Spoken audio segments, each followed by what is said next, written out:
Hey guys, today I'm going to make a video on something pretty big for this generation to handle, and that is loving your enemy.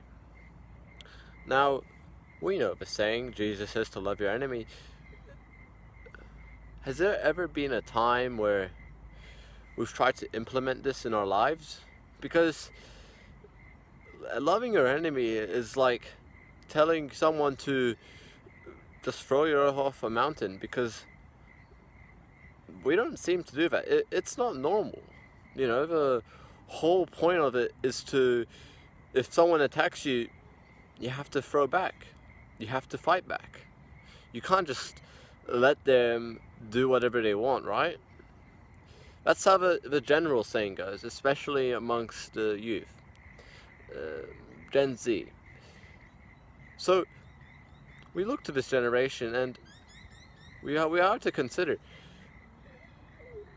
what is this wicked generation having that Christ's people they're missing? And what this generation is really missing out on is a heart at rest.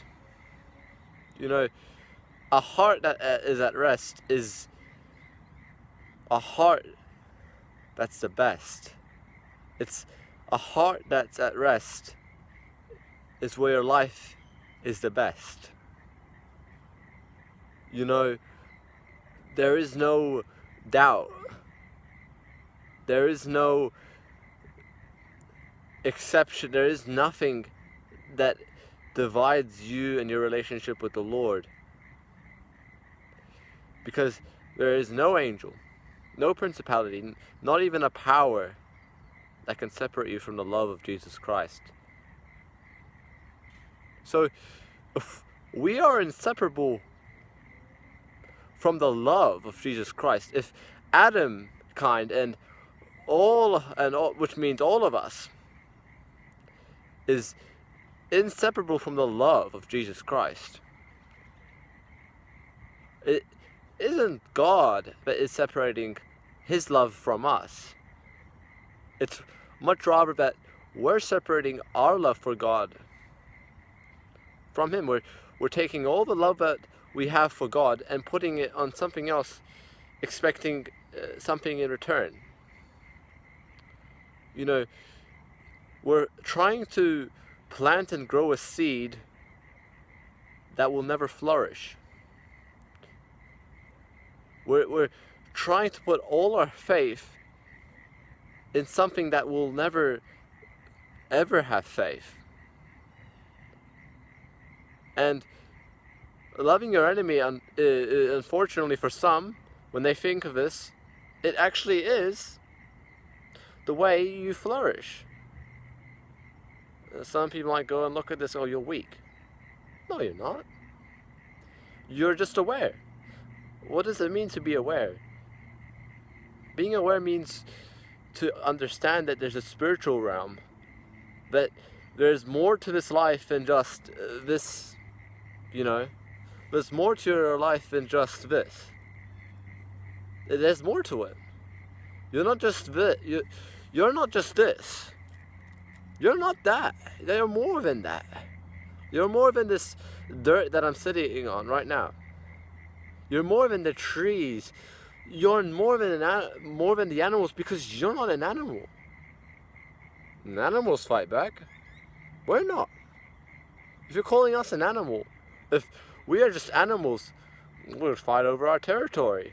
We would fight over on many different things.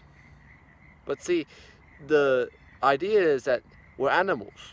So we should fight, we should do all of these things. We should reject the fact that we're made in the image of God. And that's not true. To the fact that we should be accepting all of this, it's not good. In the Lord,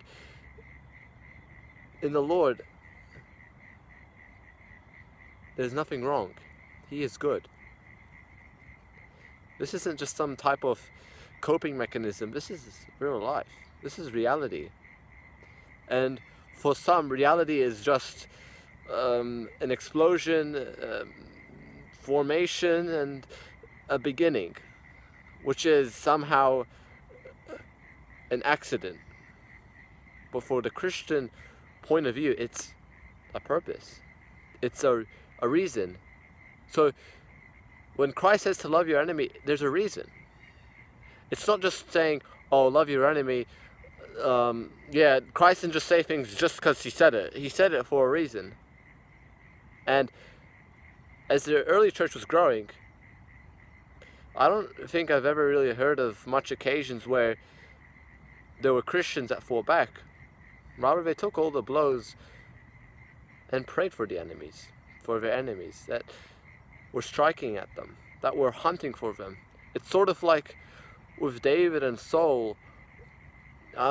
In the Old Testament, David was being hunted. He was hunted from King Saul, who was an unrighteous, evil, and dismotivated person. You know, he saw that David was going well. You know, Saul killed his thousands, but David killed his 10,000s. So as a Christian, even if you do the most miraculous, even if you speak so well, even if you have the most greatest spiritual gift, you're going to be hated. You will be hated by many people who will not accept that.